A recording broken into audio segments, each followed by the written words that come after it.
सही लेकिन खूबसूरत हो आपका आशियाना। तो नए टेक्निक्स और डिजाइन्स का इस्तेमाल करके आप अपने घर को बेहद ही खूबसूरत और आकर्षक बनवा सकते हैं। नए interior designs, attractive colour combination और एडोरेबल फर्निशिंग स्टाइल से आपके घर का living room, bedroom, kitchen, balcony देगा आपको सपने जैसे घर का लुक। आप नहीं होना चाहते हैं अपने घर से बोर, तो कांटेक्ट कीजिए 9315138474 पर या फिर 9717378629 पर। वेबसाइट है www.citywide.co.in।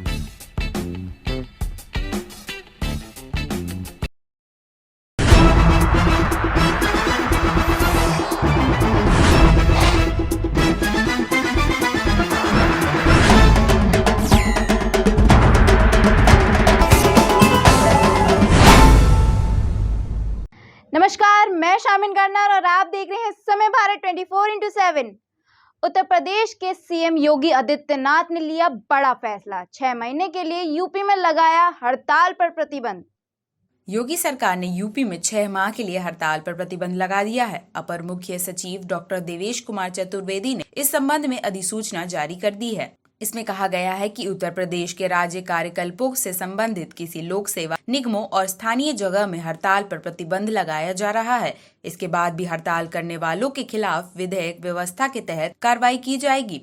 वहीं बता दें कि इसी साल मई में यूपी सरकार ने 6 महीने के लिए हड़ताल पर प्रतिबंध लगाया था। इस दौरान कोरोना संकट जारी था। सीएम योगी ने कोविड की समस्याओं को देखते हुए एमसा एक्ट लागू करने और हड़ताल पर प्रतिबंध लगा दिया था। वहीं योगी सरकार ने इस फैसले के बाद लोक सेवाएं एवं निगम समेत सभी सरकार विभागों में काम कर रहे कर्मचारियों की ओर से समय समय पर होने वाली हड़ताल पर रोक लगा दी थी। वहीं अधिनियम 1966 के तहत यूपी सरकार की ओर से लागू किए गए एमसा एक्ट को राज्यपाल से मंजूरी मिलने के बाद लागू किया जाता है। एमसा एक्ट प्रदर्शन और हड़ताल करने वालों के लिए बनाया गया है। इसके लागू होने के बाद प्रदेश में कभी भी हड़ताल और या प्रदर्शन नहीं हो सकता है। इस एक्ट को पिछले साल यूपी सरकार ने लागू किया था, जिससे पिछले साल ही नवम्बर में 6 महीने के लिए आगे बढ़ाया गया था। एमसा एक्ट लगने के बाद भी अगर कोई कर्मचारी हड़ताल या प्रदर्शन करता है तो उस पर कार्रवाई होती है।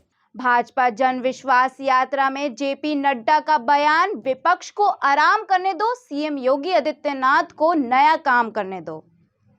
उत्तर प्रदेश के विधानसभा चुनाव 2022 से पहले जन जन तक पहुंचने के लिए भारतीय जनता पार्टी ने प्रदेश के 6 जिलों में जन विश्वास यात्रा को रवाना किया। अवध के मजबूत किले में मोर्चा संभालने भाजपा के राष्ट्रीय अध्यक्ष जेपी नड्डा पहुंचे थे। आज अम्बेडकर नगर में यात्रा को रवाना करने से पहले भारतीय जनता पार्टी के अध्यक्ष जेपी नड्डा ने जनसभा को संबोधित किया। नड्डा ने इस दौरान भाजपा के काम गिनवाने के साथ ही भविष्य की योजनाओं को भी जनता के सामने बताया। वहीं जेपी नड्डा ने कहा कि हम समर्पित भाव से लोगों की सेवा करते हैं। इसी कारण सबका साथ, सबका विकास, सबका विश्वास यह सिर्फ भाजपा के नेतृत्व में ही संभव है। बाकी किसी और राजनीतिक पार्टी के साथ ये कभी संभव नहीं हो पाएगा। उन्होंने कहा कि जहां भाजपा का कार्यकर्ता एकत्र होता है वो जनसैलाब में परिवर्तन हो जाता है। ऐसा ही नजारा आज प्रदेश के मथुरा, झांसी, बिजनौर, बलिया और गाजीपुर में भी है। उन्होंने कहा कि अन्य राजनीतिक दलों की जनसेवाओं में जितनी भीड़ आती है वो हमारे कार्यकर्ता सम्मेलन में हो जाता है। वहीं नड्डा ने कहा कि आज 6 जिलों में रवाना जन विश्वास यात्रा 6 स्थानों से प्रभाव होकर आएगा। आयुष्मान भारत क्या यह किसी जाति को है? सौभाग्य योजना किसी जाति को है? उज्ज्वला योजना किसी एक जाति या धर्म को है? कोई भी योजना उठा करके देख लीजिए, ये गरीब के लिए है, पिछड़े के लिए है, दलित के लिए है, वंचित के लिए है, पीड़ित के लिए है। जो छूट गया है उसको मजबूती करने के लिए ये योजनाएं हैं और उनको आगे बढ़ाने के लिए योजनाएं हैं। इसको हमको समझना चाहिए। इसलिए भाजपा है तो विकास है, भारतीय जनता पार्टी है तो सम्मान है, भारतीय जनता पार्टी है तो सुरक्षा है और भारतीय जनता पार्टी है तो विकास का प्रयास है। यह हमको समझना चाहिए। अन्य दलों में यह संभव नहीं है, न सोच है न मानसिकता है। यह बात हमको स्पष्ट समझ लेना चाहिए। मुझे यहां अवध की धरती पर आने का सौभाग्य मिला है। यानी सारे प्रदेश में जन विश्वास यात्रा ये 6 स्थानों से प्रारंभ होकर 403 विधानसभाओं में होकर लगभग 4 करोड़ नागरिकों के साथ सीधा संपर्क करते हुए जनता का विश्वास प्राप्त करेगी इस जन विश्वास यात्रा के माध्यम से। आप बताइए, महिलाओं का विवाह की उम्र का फैसला 18 से 21 किया जा रहा है, तो समाजवादी पार्टी के एमपीओ ने क्या वक्तव्य दिया? क्या वो गैर जिम्मेदाराना वक्तव्य था कि नहीं था? महिला सशक्तिकरण के खिलाफ यह वक्तव्य था कि नहीं था? और इसका बचाव अखिलेश ने किया कि नहीं किया? ये वही सपा है, ये नई सपा नहीं है। ये वही समाजवादी पार्टी है जो महिलाओं का सुदृढ़ीकरण, उनका एम्पावरमेंट, उनका सशक्तिकरण, इसके खिलाफ आवाज उठाने वाली पार्टी है तो समाजवादी पार्टी होगी। रिसर्च में हुआ खुलासा, कोरोना के डेल्टा वेरिएंट से 70 गुना तेजी से फैलता है कोरोना का नया वेरिएंट ओमिक्रॉन। कोरोना वायरस के नए वेरिएंट ओमिक्रॉन ने लोगों को परेशानी में डाल दिया है। कोरोना का यह नया वेरिएंट SARS-CoV-2 की तुलना में 70 गुना तेजी से फैलता है। यह बात एक अध्ययन में सामने आई है। हांगकांग विश्वविद्यालय में एलेक्स फैकल्टी ऑफ मेडिसिन के शोधकर्ताओं के मुताबिक ओमिक्रॉन कोरोना के पिछले वेरिएंट के मुताबिक लोगों को और भी ज्यादा परेशान कर सकता है, लेकिन इस बीमारी की वजह से मरीजों को कोई गंभीर बीमारी होने का खतरा बेहद कम रहेगा। वहीं विश्वविद्यालय संगठन के अनुसार अब तक यह वेरिएंट लगभग 77 देशों में फैल चुका है। शोधकर्ताओं ने अध्ययन में फेफड़े के उपचार के लिए ओमिक्रॉन वेरिएंट को लैब में आइसोलेट करने के बाद फेफड़ों के टिश्यू का उपयोग किया है।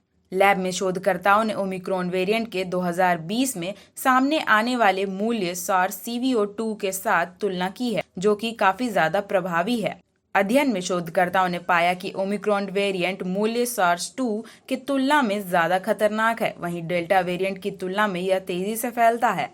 अध्ययन में संक्रमण के 24 घंटे बाद ओमिक्रॉन वेरिएंट, डेल्टा वेरिएंट और मूल्य SARS-CoV-2 वायरस की तुलना में लगभग 70 गुना अधिक तेजी से फैलता हुआ पाया गया है। हालांकि ओमिक्रॉन वेरिएंट तेजी से जरूर फैल रहा है, मगर इसके बावजूद इसके कोई खास गंभीर परिणाम देखने को नहीं मिल रहे हैं। भारतीय बैडमिंटन में सिल्वर मेडल जीतने वाले पहले भारतीय पुरुष बने किदाम्बी श्रीकांत, लेकिन टूटा गोल्ड मेडल जीतने का सपना। भारतीय badminton star Kidambi Srikanth world champion बनने से चूक गए। वहीं वर्ल्ड चैंपियनशिप में मेंस सिंगल के फाइनल मुकाबले में सिंगापुर के 24 साल के किन ने श्रीकांत को लगातार गेम में 21-15 और 22-20 से हरा दिया। यह मैच 42 मिनट तक चला। श्रीकांत ने सेमीफाइनल में भारत के ही लक्ष्य सेन को हराया था। वहीं विमेंस सिंगल में पीवी सिंधु को क्वार्टर फाइनल में चीनी ताइपो से हार झेलनी पड़ी। बता दें कि 28 साल के श्रीकांत इस टूर्नामेंट में सिल्वर मेडल जीतने वाले पहले भारतीय पुरुष खिलाड़ी बन गए हैं। वहीं महिलाओं में पीवी सिंधु ने 5 मेडल अपने नाम किया है। साइना नेहवाल ने 1 ब्रॉन्ज जीता। ज्वाला गट्टा और अश्विनी पोनपा की जोड़ी ने भी ब्रॉन्ज हासिल किया है। पुरुषों में प्रकाश पादुकोण और बी साई परिनीत ने ब्रॉन्ज जीतने से सफलता हासिल की थी। इस बार श्रीकांत को सिल्वर और लक्ष्य सेन को ब्रॉन्ज मेडल मिला है। उत्तर प्रदेश में लोगों का ठंड से बुरा हाल। दिल्ली एनसीआर में 3.1 पहुंचा पारा। शीतलहर का प्रकोप जारी। प्रदूषण में भी नहीं हुआ सुधार। दिल्ली में पारा लगातार गिर रहा है। आज भी राजधानी में सुबह के वक्त 3.1 के करीब न्यूनतम तापमान रिकॉर्ड किया गया है। बता दें कि इस वक्त देश में ठंड और वायु प्रदूषण से उत्तर भारत के लोगों का बुरा हाल हो गया है। राजधानी दिल्ली में लगातार दूसरे दिन दम घुटने वाले हवा रही है। वहीं सांस लेने में काफी ज्यादा लोगों को मुश्किलें आ रही हैं। पिछले कई दिनों में पंजाब, यूपी, हरियाणा सहित कई राज्यों में शीतलहर का प्रकोप देखने को मिल रहा है। पहाड़ों पर हो रही बर्फबारी के चलते लगातार उत्तर भारत में ठंड बढ़ रही है, जिससे लोगों की कपकपी बढ़ती जा रही है। मध्य दिसंबर के बाद से अचानक मौसम में बदलाव देखने को मिला है, जिसके चलते पारा लगातार गिर रहा है। दिल्ली में कल ही न्यूनतम तापमान 5 डिग्री रहा है। वहीं लोधी रोड पर आज सुबह न्यूनतम तापमान 3.6 दर्ज किया गया है। अगर आज के ताज़ा अपडेट की बात करें तो आज भी दिल्ली का पारा गिरा रहा है। वहीं मौसम विभाग की माने तो आज राजधानी में न्यूनतम पारा 4 डिग्री गिरने की संभावना है। वहीं गिरते तापमान के बीच वायु प्रदूषण से दिल्ली वासी बेहद परेशान हैं। आज भी AQI 290 दर्ज किया गया है। हालांकि दिल्ली NCR के कई इलाकों में AQI का स्तर थोड़ा सुधरा है, लेकिन यह गंभीर श्रेणी में बरकरार है। अपने एक दिवसीय दौरे पर अमेठी पहुंचे कांग्रेस के पूर्व राष्ट्रीय अध्यक्ष राहुल गांधी और प्रियंका ने भाजपा भगाओ महंगाई हटाओ के स्लोगन के तहत पद यात्रा में शामिल हुए। आपको बता दें कि ये यात्रा जगदीशपुर चौराहे से लेकर हारीमाव तक करीब 6 किलोमीटर तक हुई। कांग्रेस पद यात्रा में राहुल गांधी और प्रियंका सहित हजारों लोग शामिल रहे। इसके बाद प्रियंका और राहुल गांधी ने हारीमाव में जनसभा को भी संबोधित किया। इस दौरान राहुल गांधी ने कहा कि कुछ दिन पहले प्रियंका मेरे पास आई और उसने मुझसे कहा कि लखनऊ चलो मीटिंग करनी है, तो मैंने बहन से कहा कि लखनऊ जाने से पहले मैं अपने घर जाना चाहता हूँ। लखनऊ आने से पहले अपने परिवार से बात करना चाहता हूँ। आप लोग यहाँ आए, मुझे ये सुनकर ज्यादा अच्छा लगा। वहीं मैं आपको दिल से धन्यवाद देना चाहता हूँ। मुझे राजनीतिक रास्ता आपने दिखाया है और मेरे साथ आप इस रास्ते पर हमेशा चलते रहेंगे, इसीलिए मैं आपको धन्यवाद देना चाहता हूँ। इस दौरान राहुल गांधी और प्रियंका ने विपक्ष पर जमकर हमला बोला। राहुल गांधी ने मंच से बोलते हुए कहा कि अमेठी हमारा घर है और यहाँ से हमेशा हमारा रिश्ता रहेगा। तो नरेंद्र मोदी जी ने, वो कहते हैं मैं हिंदू हूं, तो चलिए सच्चाई की नरेंद्र मोदी जी ने कहां रक्षा की? मैं आपसे पूछता हूं, नरेंद्र मोदी जी ने कहा मैं देश के हर युवा को 2 करोड़ युवाओं को रोजगार दूंगा। सच्चाई या झूठ? सच्चाई या झूठ? हिंदू या हिंदुत्ववादी? नरेंद्र मोदी जी ने कहा, कोरोना के समय कहा, भाइयों और बहनों थाली बजाओ, कोरोना चला जाएगा। हिंदू या हिंदुत्ववादी? नरेंद्र मोदी ने कहा कि चाइना की सेना हिंदुस्तान के अंदर नहीं आई, चाइना की सेना ने 1000 किलोमीटर हिंदुस्तान की जमीन हड़प ली है। हिंदू या हिंदुत्ववादी? ये देखिए, हिंदू की जो भावना आती है कहां से आती है? वो अंदर से पैदा होती है। वो प्यार की भावना होती है, निडरता की भावना होती है। जिसके दिल में प्यार नहीं है उसके दिल में डर ही डर होगा। जिसके दिल में डर है वो हिंदू हो ही नहीं सकता। जिसके दिल में बाकी लोगों के लिए प्यार नहीं है, जो बाकी दुनिया से गले नहीं लग सकता, वो हिंदुत्ववादी। हिंदू सबसे गले लगता है, हिंदू किसी से नहीं डरता है, हिंदू कभी झूठ नहीं बोल सकता है। आप सरकार के सांसद संजय सिंह ने नोएडा में एक सभा को संबोधित करते हुए योगी सरकार पर उत्तर प्रदेश में गुंडा राज और भ्रष्टाचार को बढ़ावा देने का आरोप लगाया। जो आज से वादा करके आए थे, न भ्रष्टाचार होगा, न गुंडा राज होगा, मैं पूछना चाहता हूं बाबा जी, अगर भ्रष्टाचार और गुंडा राज नहीं था तो हाथरस के अंदर एक गरीब की बेटी के साथ गैंगरेप होता है, आपकी पुलिस रेपिस्टों को बचाने में लग जाती है और उस गरीब की बेटी को रात में 2 बजे जला दिया जाता है। मैं पूछना चाहता हूं, संजीत यादव का अपहरण होता है कानपुर में और उसके बाद पुलिस वाले उसके बहन से कहते हैं 30 लाख रुपए इकट्ठा करके अपहरण करने वाले को दे दो। पैसा भी ले लिया जाता है, भाई की भी हत्या कर दी जाती है। यह कौन सा कानून का राज है जहां पर बलिया के अंदर पाल समाज के एक व्यक्ति को पुलिस के सामने, सीओ के सामने, एसडीएम के सामने गोलियों से भून दिया जाता है और पूरी की पूरी सरकार हत्यारों के पक्ष में खड़ी हो जाती है। यह कौन सा कानून का राज है, मुझे बताइए। जहां पर मनीष गुप्ता को पुलिस वाले पीट पीट के मार देते हैं, वाल्मीकि समाज के अरुण वाल्मीकि को आगरा के अंदर थाने में पीट पीट के मार देते हैं, और एक रिक्शा चलाने वाले को रायबरेली में मोहित कुमार को पीट पीट के उसकी हत्या कर देते हैं। ये कानून का राज नहीं है, ये गुंडा राज और जंगल राज है, जिसको खत्म करने का काम आम आदमी पार्टी करेगी। और आप भ्रष्टाचार खत्म करने आए थे, भ्रष्टाचार खत्म करने आए थे आप। बाबा जी, आपके राज में कितना भ्रष्टाचार हुआ। कोरोना की महामारी में लोगों की जान जा रही थी, कोरोना की महामारी में नदी के घाट पे लाशें सड़ रही थी, चील कौवे कुत्ते नोच रहे थे।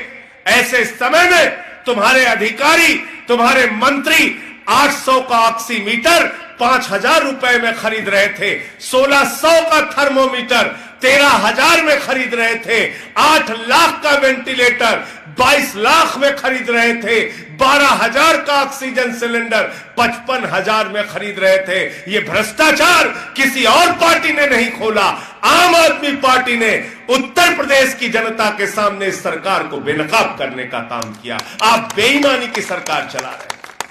पनामा पेपर्स मामले में ऐश्वर्या राय आज दिल्ली में ईडी के सामने होंगी पेश। जल्द ही अमिताभ बच्चन को भी भेजा जा सकता है नोटिस। दुनिया के बहुचर्चित पनामा पेपर्स मामले में बच्चन परिवार की मुश्किलें बढ़ गई हैं। आज बॉलीवुड एक्ट्रेस ऐश्वर्या राय की दिल्ली के लोक न्यायिक भवन में ईडी के सामने पेशी होगी। वहीं सूत्रों के मुताबिक ईडी के अधिकारियों ने सवालों की लिस्ट पहले से ही तैयार कर ली है। दरअसल पनामा पेपर्स मामले में भारत के करीब 500 लोगों के शामिल होने की बात सामने आई थी। इसमें नेता, अभिनेता, खिलाड़ी, बिजनेसमैन, हर वर्ग के प्रमुख लोगों के नाम हैं। इन लोगों पर टैक्स की हेराफेरी का आरोप है, जिसको लेकर टैक्स अधिकारियों ने इस पर जांच शुरू कर दी है। वहीं पनामा पेपर्स मामले की लंबे समय से जांच चल रही थी। ईडी के अधिकारी देश की कई बड़ी हस्तियों को इस जांच में शामिल कर चुके हैं। इसी कड़ी में 1 महीने पहले अभिषेक बच्चन भी ईडी कार्यालय में पहुंचे थे। वे कुछ दस्तावेज भी ईडी अधिकारियों को सौंप चुके हैं। ईडी सूत्रों की माने तो जल्द ही इस मामले में उनके पिता अमिताभ बच्चन को भी ईडी नोटिस देकर बुला सकती है। कांग्रेस के प्रवक्ता गौरव वल्लभ ने भाजपा पर कसा तीखा तंज। कहा यह शाह पार्ट 2 है, साथ तो सबका है पर विकास सिर्फ पुत्रों का हो रहा है। उन्होंने ये भी कहा कि उनके पास सारे सबूत भी हैं। ये जय शाह पार्ट 2 है। ये एक नया मॉडल है जिसके तहत साथ सबका मिलता है पर विकास सिर्फ पुत्रों का होता है। और किस तरह पुत्रों का विकास असम के मुख्यमंत्री कर रहे हैं, उसको लेकर हम आज प्रेस वार्ता करने आए हैं और सारे डॉक्यूमेंट्री एविडेंस आपको दिखाएंगे। एक भी ऐसी चीज़ नहीं है जिसका कागज हम आपको नहीं देंगे। स्टोरी कहाँ से चालू होती है कि सीलिंग सरप्लस लैंड, जो लैंडलेस लोग हैं उनको सरकार देती है एक योजना के तहत। एक लैंडलेस इंस्टीट्यूशंस है उनको सरकार देती है एक योजना के तहत।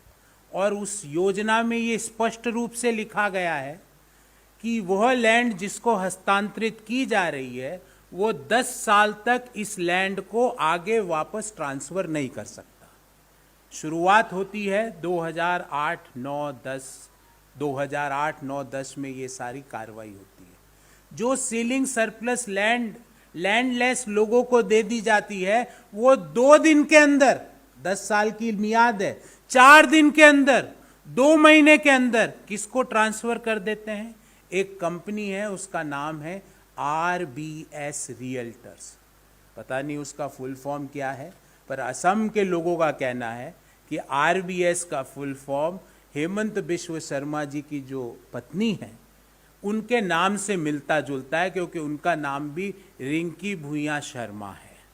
और ये मैं क्यों कह रहा हूँ, क्योंकि RBS रियल्टर्स हैं वो 2009 में उस कंपनी के जो प्रमोटर थे, ये मैं कागज आपके सामने आपको दूंगा भी, ये कागज, ये मिनिस्ट्री ऑफ कॉर्पोरेट अफेयर्स का कागज है जिसमें स्पष्ट लिखा गया है कि RBS रियल्टर्स के जो फाउंडर है वो रिंकी भूया शर्मा है, जो हेमंत बिश्व शर्मा साहब जो आसाम के मुख्यमंत्री है उनकी पत्नी है। विश्व हिंदू परिषद बजरंग दल कानपुर पूर्व जिले में शौर्य संचलन बड़े धूमधाम से हुआ संपन्न।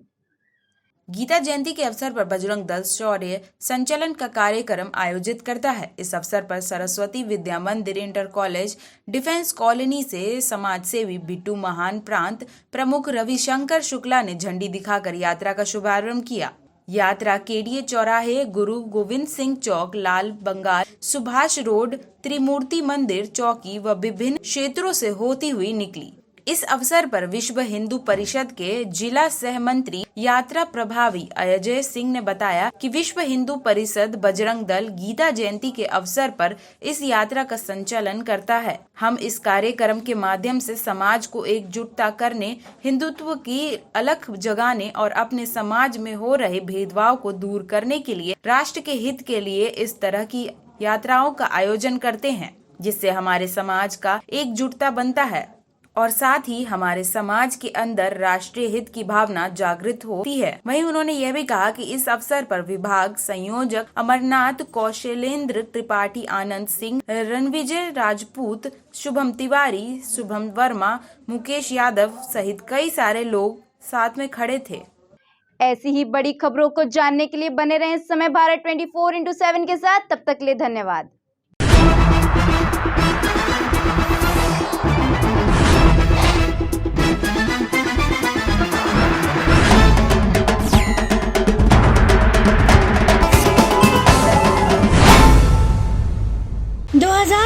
के चुनावी अखाड़े का हो चला है आगाज। 5 राज्यों के इस महासंग्राम में बह चला है रणनीतियों का सैलाब। समय भारत 24/7 जल्द ला रहा है नया शो, जिसका नाम है आगामी चुनाव ने दी दस्तक, तो क्यों बदल रही है नेताजी की चाल।